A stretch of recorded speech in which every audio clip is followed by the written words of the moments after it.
Question number 10 में find the following limits of the exist, है ना। ये बड़ा इंपॉर्टेंट है, एयरफोर्स में आता है।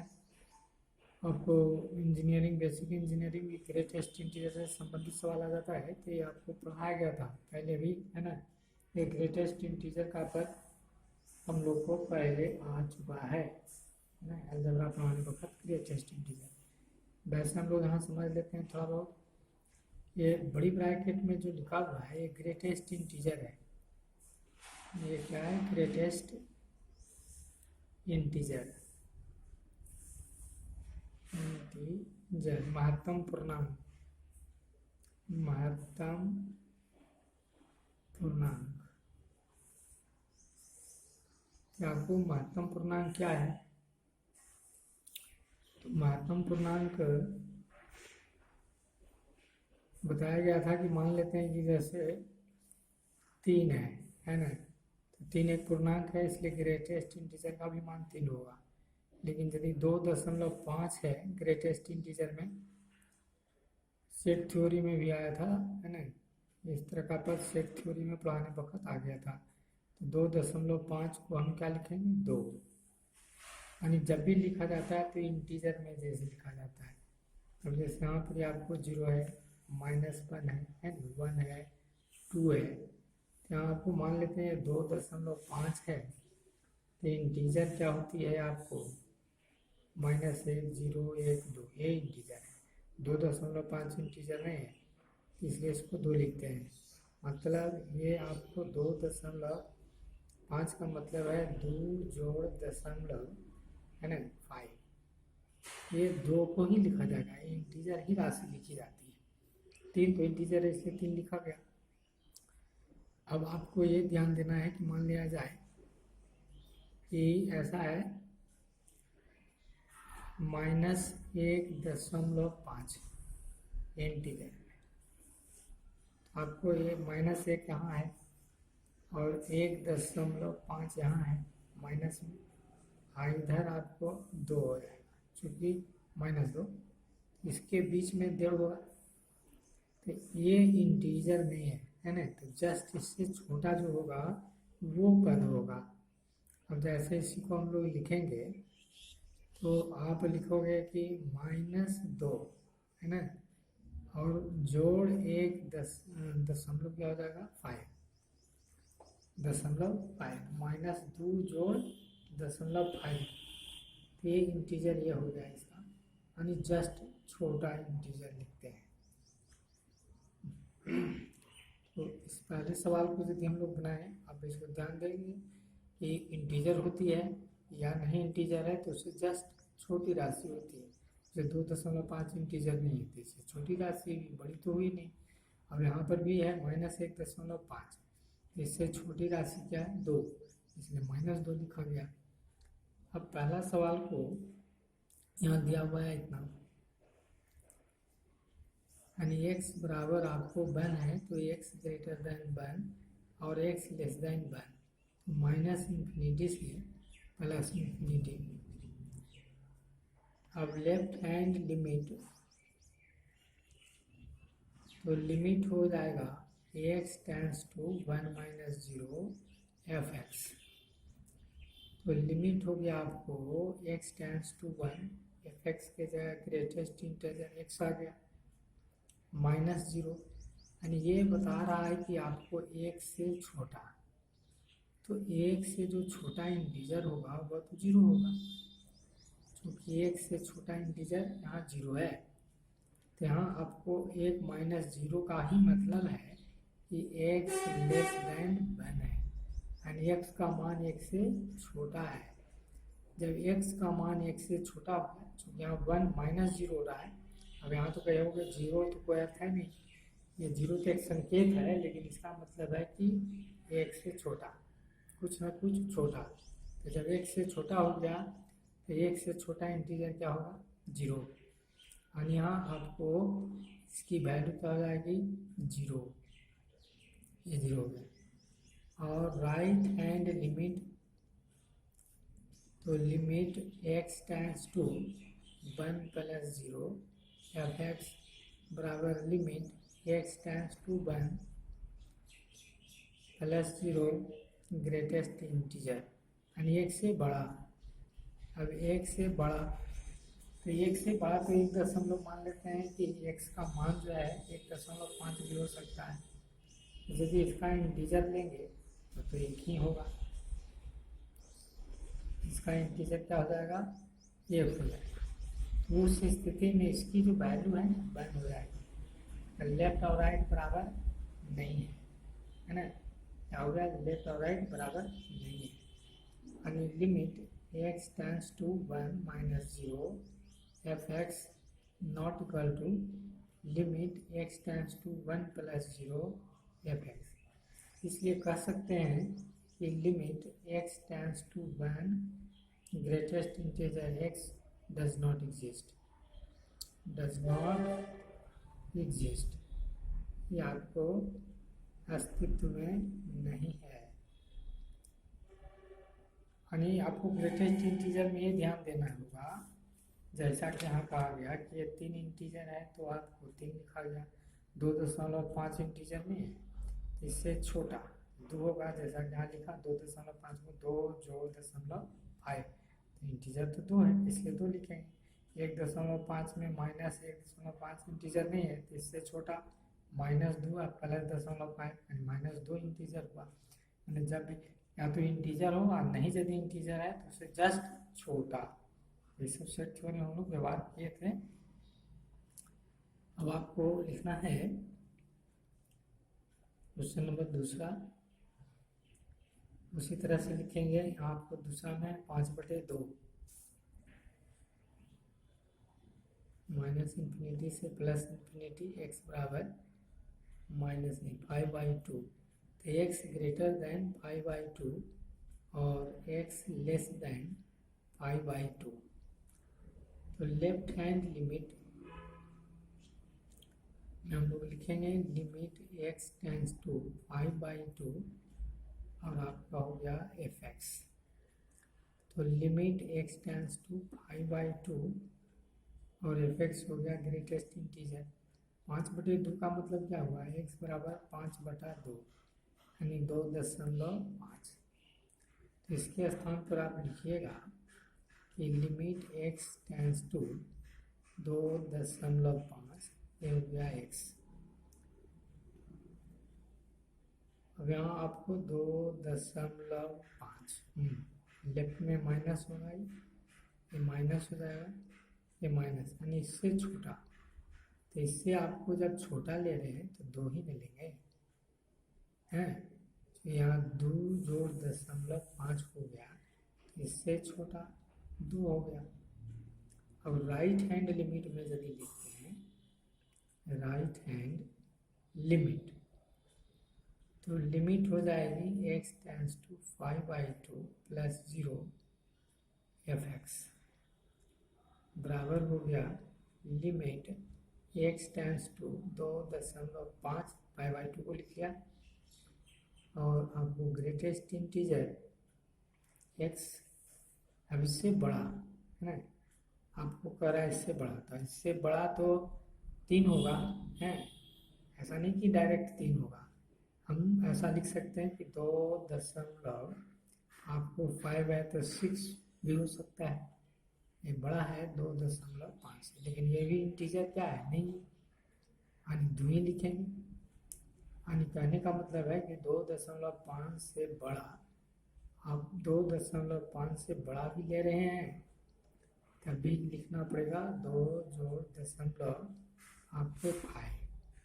तो हर हाल में 2 ही लिखेंगे, मतलब 3 तो डायरेक्ट नहीं लिखेंगे, 2.5 से कुछ बड़ा मान 2.6 हुआ, 2 पॉइंट आपको 7 हुआ, कुछ धीरे धीरे नहीं लिमिट बढ़ता है, इसलिए 3 ले ले सकते हैं, उससे छोटा यानी जस्ट मान लेते हैं इंटीजर जो छोटा है 2.5 से वो 2 है। यहाँ पर देखिए आपको ये बराबर हो गया, ये लाइन आपको है जो कि बराबर हो गया दोनों, इसलिए ये एग्जिस्ट करेगा। तो हम लिख सकते हैं कि लिमिट x टेंड्स टू 5/2 आपको हो गया f(x) माइनस में वाला, और limit x tends to 5/2 plus ये मान कितना आता है 2, इसलिए कहा जाएगा कि ये एग्जिस्ट कर जाता है। Limit x tends to 5/2 greatest integer x, ये हो गया आपको एग्जिस्ट, ये आंसर हो गया। थोड़ा सा ये टेढ़ा हो जाता है, इंटीजर जो है ना समझने में टेढ़ा होता है। क्वेश्चन नंबर 11 में दिया हुआ है limit x tends to -1 under root में एक्स स्क्वायर माइनस, ये माइनस का चिन्ह है, 5x - 6 और बटा में x + 3। यहाँ आपको लेफ्ट ही निकालना है, मैंने राइट निकालने की ज़रूरत नहीं है। यहाँ देखते हैं -0 लिखा हुआ है, इसका मतलब ये क्या है, लेफ्ट हैंड लिमिट है, आपको लेफ्ट हैंड लिमिट है। तो वैसे यदि इसका गुणनखंड होता है तो गुणनखंड कीजिए, रूट से बाहर होने वाला पद है तो कीजिए, और नहीं तो x का मान सीधे बन रख दीजिए, हल नहीं होता है तो। हम यदि इसमें मान को रख देंगे x के स्थान पर -1 -6 और -1 + 3, चूँकि गुणनखंड करने के बाद भी कटने का कोई जुगाड़ नहीं है, क्योंकि इसका आप गुणनखंड करेंगे ना, तो मान लेते हैं कि गुणनखंड कीजिएगा x² - 6x + x - 6, तो x कॉमन तो x - 6 और +1 कॉमन तो x - 6, x + 1 और x - 6, तो नीचे वाला पद के जैसा ही नहीं आता है तो कटेगा भी नहीं, तो कोई फ़ायदा नहीं है, तो आप मान सीधे रख दीजिए।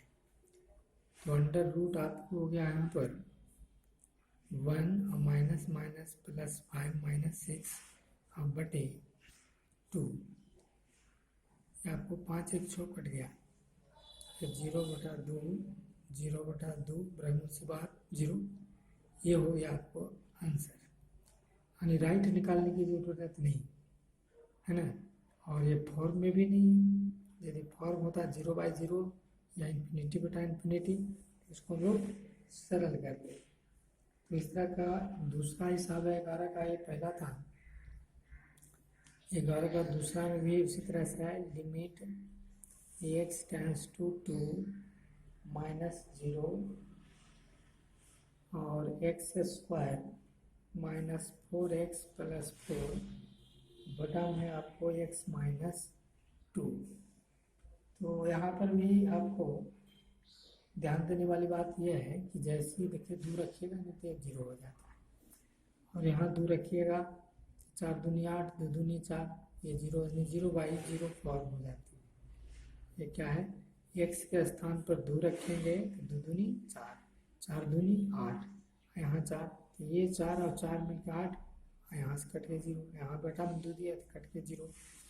इसका आप गुणनखंड करेंगे तो x² -4x + 4, ऐसे तो इस सूत्र में a - b का होल स्क्वायर, ये आपको क्या है x - 2 का होल स्क्वायर है, क्योंकि इसको तोड़िए a² - 2a है ना b, तो 2ab यानी 2 दूनी 4 हो जाएगा, x 2 दूनी 4।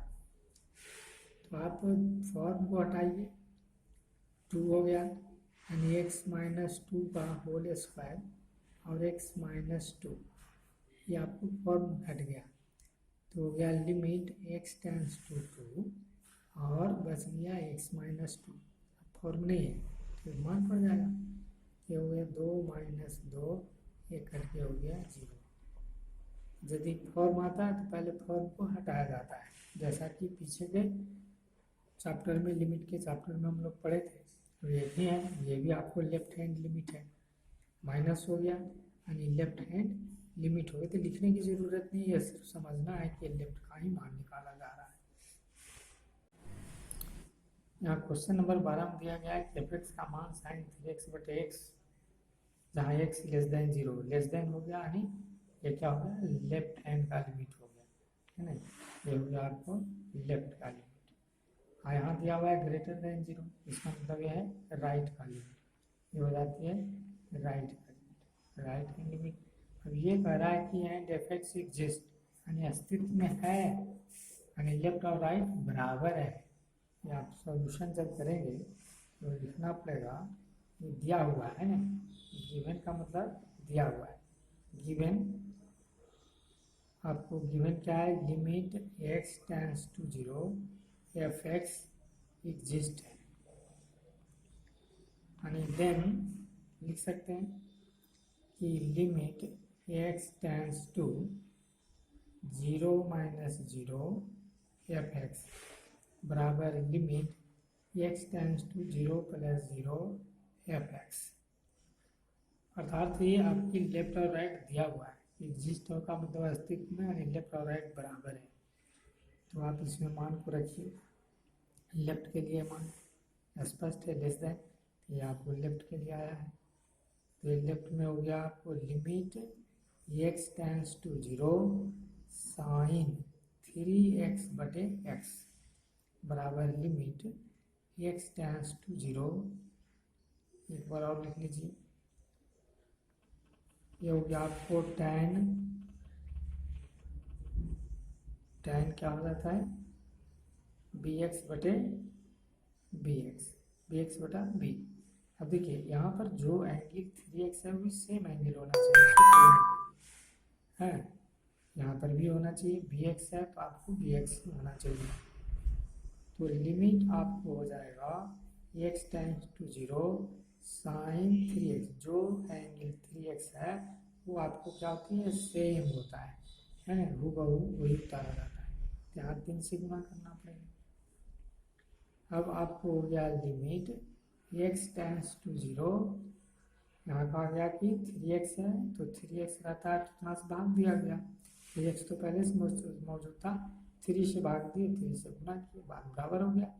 क्योंकि आप किसी चीज़ को गुना भाग करेंगे तो सेम टू सेम लाने के लिए तो गुना भाग करना पड़ेगा। अब हो गया आपको tan bx और बटा हो गया bx, यहाँ पर b से भी डिवाइड किया गया तो b से मल्टीपुल किया गया, बात बराबर। अब आपको सूत्र के बारे में पता है कि limit theta tends to 0 sine m theta बटा m थीटा बराबर क्या हो जाता है, 1 है। और उसी तरह से दूसरा सूत्र भी पता है, limit theta tends to 0 tan m theta by m theta बराबर 1। तो आपको ये दोनों सूत्र, या m का काम कर रहा है तो इसका मान क्या हो गया जी, 1, और ये हो गया आपको 3, अब इसका भी मान हो गया 1, और ये हो गया आपको b, इसलिए b बराबर हो गया 3। इतना आसान था, b का मान निकालना है। अब यहाँ ये ध्यान देने वाली बात यह था, ये दिया हुआ है यानी कि एग्जिस्ट है, एग्जिस्ट है का मतलब लेफ्ट और राइट बराबर है। लेफ्ट का भी मान आपको मालूम है, राइट का भी मान मालूम है, लेफ्ट के जगह लेफ्ट लिखे, राइट के जगह राइट को लिखा। अब चूंकि इस सूत्र में जितना एंगल m थीटा होता है उतना से डिवाइड पड़ता है, यहाँ 3x है तो x तो था तो 3 से भाग पड़ा, 3 से गुना हो गया, tan bx है तो b से भाग पड़ा, b से गुना हो गया, इसकी वैल्यू 1, इसकी वैल्यू 1 है ना। तो इस तरह का भी सवाल आपको एयरफोर्स में आ सकता है, ये सब अच्छा हिसाब है एयरफोर्स। आप यदि किताब को बढ़िया से पढ़ेंगे, कैसे से नाम से NCERT हो तो बहुत सारे कैसे से नाम, तो टोटल NCERT का सवाल है ही, आपका जो कैसे से ना पढ़ने का मतलब NCERT पूरा साथ साथ हो गया। और कंपटीशन के लिए जो बेसिक कंपटीशन है वो आपका जो कि JEE मेन तक के हो जाएगा, मैंने आपको बार बार बोला जा रहा है कि 40 से 45% तक के आप JEE मेन में सवाल कर सकते हैं।